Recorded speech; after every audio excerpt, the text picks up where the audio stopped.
Welcome back, everybody. I want to give everyone an update as to what's going on with my Colt Combat Commander. Now, one of the things that a lot of people have talked to me about in looking at these Colt Combat Commanders or any Colt 1911 is that the frame material, the slide material, and the barrels are really, really good.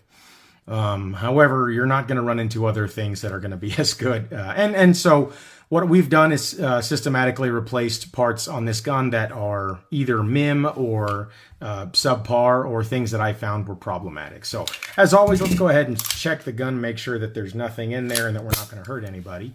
One of the things we're going to look at here, I've got a Wilson Combat 920 magazine, and then we have Ed Brown magazines as well. A couple of Metgar. I also have some Springfield Armory ones that I have mixed feelings on. So this gun is the proud owner of an Idiot Scratch, and I am always looking at that, and I figure one of these days, if I ever decide to refinish it, I'll sand that out and refinish. But as of right now, what I've done is put a little bit of a sticker wrap on the front here, and I've got these beautiful ram's horn grips. One of the things that I've done here is that I've added a series of Wilson Combat and Harrison engineering design parts. This beaver tail is stock. I actually haven't replaced it because it's tuned really well, and you can see that it only needs the slightest pressure to release the trigger. So it's, kind of one of those things where if it ain't broke, don't fix it, and it's not something that will get worse over time. I replaced the mainspring housing with this checkered one here. I've replaced all of the springs internally with a series of Wilson Combat or Wolf springs. I am running, I believe, the factory Colt double spring setup in here with the mini guide rod because the gun functions better with it. So that's something I learned over time instead of going with a standard, guide rod in commander length with a commander spring. This is a Wilson Combat bulletproof slide stop, bulletproof thumb safety. There is also a Wilson Combat bulletproof hammer. And then the firing pin is stock, but I have used a extra power firing firing pin spring. This has a TJ's 80 series to 70 series conversion kit, which gives it this unbelievable trigger. It has a Harrison Designs sear and disconnector, both of which I recommend sincerely. I think they're even better than Wilson Combat, and I think that they're absolutely fabulous. I will buy them again. This is a Wilson Combat match lightweight trigger, and it fits inside of this frame really well and doesn't have much sound. It doesn't wiggle. This is a Combat magazine release with the Wilson Combat matching spring and other materials in the lock. I ordered on here a custom EGW barrel bushing and matching length long nose plug. This took a long time to get me get fitted in, but if you send off your gun to EGW and you know the outside diameter, they will actually make you a special bushing specially designed for this. Now, if you look at another 9mm, you will see there is a difference here, because this Colt uses a pencil barrel. One of the only manufacturers that still does that. This one uses a 580 barrel. This one uses a 1/2 inch barrel. Now, I don't really know the reasoning behind all of that, but leave it up to Colt to do the one thing that not everybody has service for. So what I'll show you is that this right here is a little bit thinner. EGW, though, makes a custom bushing for it. What I'd like to do ultimately on this one, because the barrel runs to the very end of the bushing, I actually would like to go ahead and put a crown on there and have the flush fit crown really just look good, a reverse crown on that. So I am still using the standard factory Novak sights. They are Novak name brand. They work great, and the gun is sighted perfectly to them. What else have I done here? But yes, as of right now, what we are looking at is that there's only a few stock parts that are still in here. 19-pound mainspring. I'm using the factory Colt small and large exterior spring. And then I am not using a whole lot of other factory parts at this point other than this beaver tail grip safety Novak sights. And then, of course, the Colt Hammer Forged barrel. So what I have noticed with this is that the reliability is consistent. Nothing that I changed on this gun made the reliability better than anything per se. It just made me feel better in my own mind, or it made it tougher to last longer. I didn't really shoot this gun for long enough to wear any parts out. So if you are looking at wearing or upgrading a gun because you've worn some parts out, well, obviously that's a good way to look at starting your upgrades. I did this because I'm a tinkerer and I can't help myself. But now what I have is a gun that fits in my hand really well with this extra large grip. This is a grip that was sort of custom made, and you can see that these grips are not perfect. These are handmade grips for 1911s.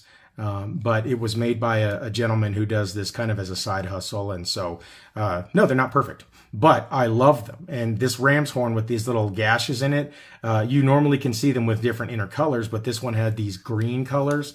It reminds me a little bit of dollar bill green. And that's not a part of the theme of this gun, but it's just beautiful. And it's the only ones I've ever seen like this. And I thought that was fitting for this particular gun. The trigger on this is absolutely magical. It has to be 3 pounds flat, and it breaks so easily. One of the things I recommend to everybody when you're upgrading your trigger, or what people call the ignition kit, the hammer, the disconnector, and the sear, yes, they all go together. Also replace or at least tune your sear spring in the back. That will help you a lot, and it will sometimes help get you that perfect weight that makes you comfortable. You can use any trigger. I've learned there's really not anything special, but I am really becoming a big fan of the Stealth Arms trigger that I have in the T-Sauce here and in my Stealth Platypus. They're lightly rounded on the edges and can make you just a little bit more comfortable. So the finish on this gun is fabulous. I think that the weight and the feel is good. The problem that I've always had with this is just that it's not very tight. But some people will say, well, that's probably going to be good because it will make it more reliable over time. I've got about 1,000 rounds through this gun, and I've had very few failures. The ones that I noticed that caused some failures had to deal with the spring not being tight enough, and that when I put the double spring from Colt back in it, it's been cycling perfectly. So once that got broken in, once the feeding all got broken in, it's really just the magazines that caused any malfunctions or something that I may not have put together perfectly or ran the gun a little too dirty.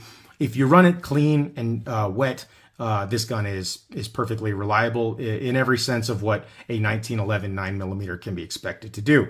One of the things for anybody that's looking at buying a Colt is just remember, these are using regular style non-ramped barrels. And so they are easier to change in theory if you want to get one. But also one of the issues that you're going to deal with is that it's not a fully supported chamber and it doesn't have an internal feed ramp. It has one that's built into the frame.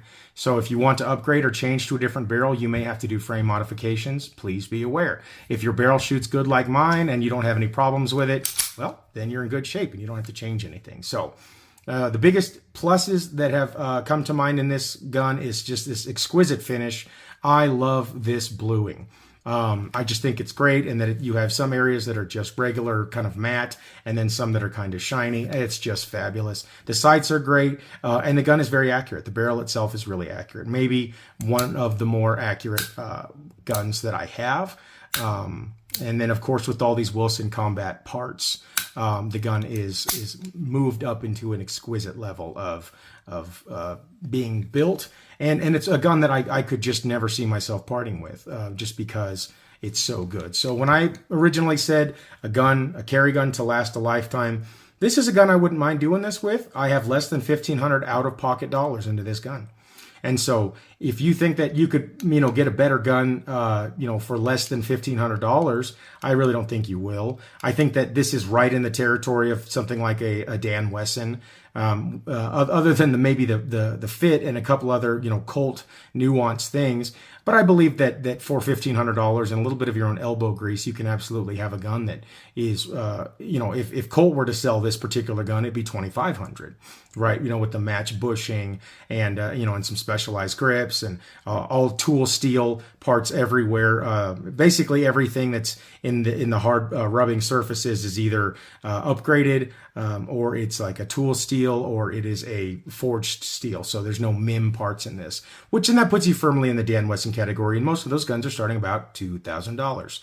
So the nice thing in this gun is that it's reliable, it's unbelievably accurate, and it's just gorgeous. And I love showing it off, and I love taking it to the range, and people just kind of fawn over how well it looks. And if you look at how it looked originally, I mean, it wasn't a bad-looking gun at all, but it's just started to take this whole new form, and a lot of people who have shot it have been really impressed. I wanted to share it with y'all and give you kind of a part 3 update now that I've done some things and kind of finished this project. Is coming to a close.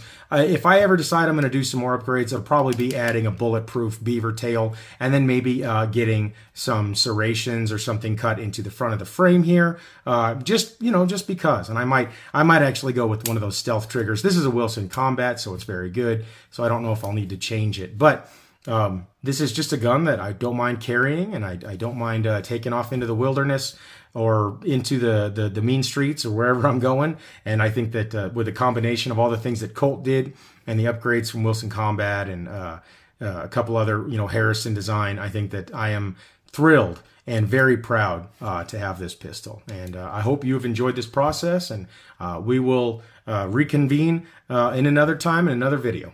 Have a good one.